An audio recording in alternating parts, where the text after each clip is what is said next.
كله قلنا كل حضور قلنا كل اعمال قلنا عاتب يا عمنا الدكتوره شاكر امنا انزل في الساحه وتبختر كده بالراحه مع الدكتوره شاكر وانزل معانا كده على المنبر.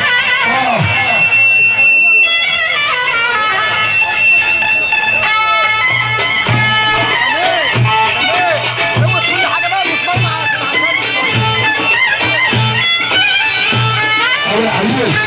كل كده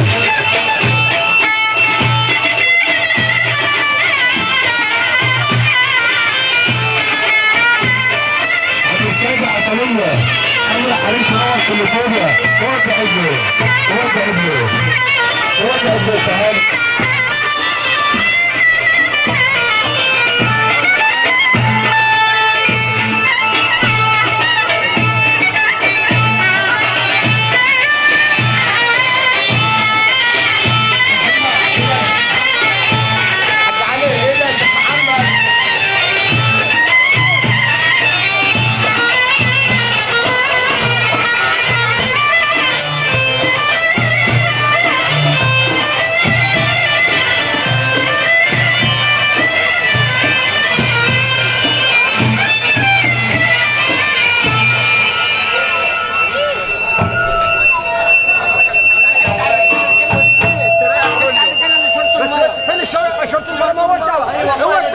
هو قال لي كلمه والله اجيب لك الاخر ده. استنى حاجه قال لي كلمه يا ابو عزه والله دي لسه تروحي معين عنه انا غالية عن الناس لكن مش غالية عنك فكسرت يا اواني انا قبل ما اعرفك يا معلم علي يا اواني انا قبل ما اعرفك يا معلم علي يا اواني كان الخبر عنك انك مش محترم وتشبه عنك خش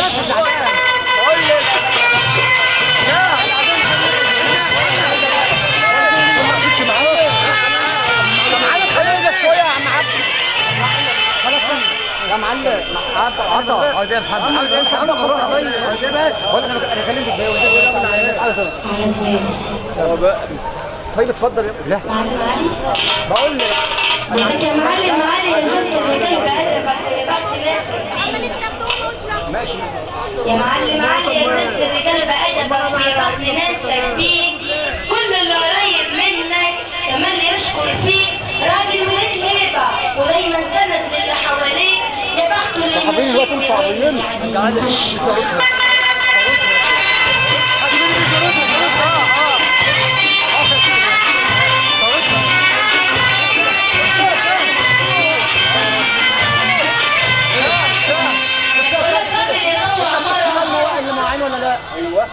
نزل انا واحد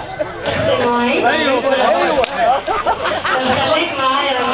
يا حاج عبد الله عايزك ما بقول لك راجل يطوع مره راجل يطوع مره يبقى مره في البيت والقلب بره كلام وتكسروا في البيت لانه الدكتور ملوش اعتبار في البيت انا عجب على راجل في وسط بلد وبيقول انا مين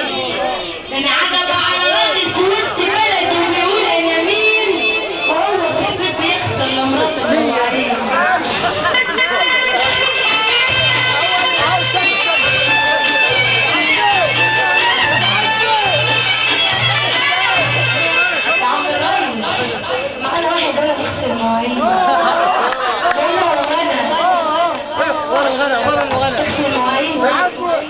والحلال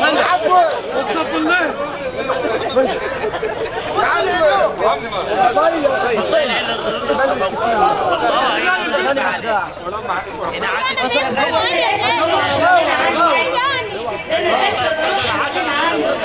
انا غالية عن الناس لكن مش غالية عنك قبل ما اعرفك يا استاذ هاني فزاع قبل ما اعرفك يا استاذ هاني فزاع كان الخبر عنك انك راجل محترم ومفيش غنى عنك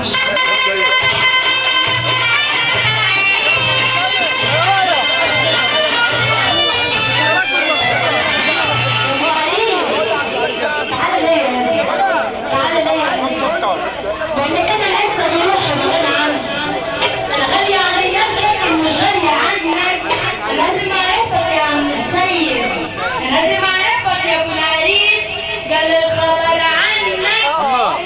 محترم شو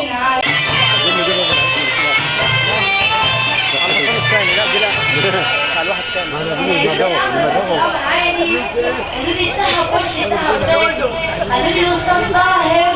قلت احلى اسم على لساني نخش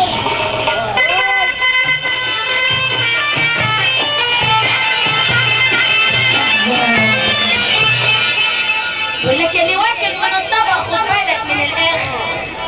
اللي واكل من الطبق خد بالك من الاخر ده الحلو في الاول لكن المر في الاخر بيقول لك انا كتبت على الورق لما خلص مني يا لمين انا كتبت على الورق لما خلص مني يا لمين جرح القرايب بيزود الالم ألمين اصحى يا ابن ادم ده كله سلف ودين وان ضربت ابوك القلم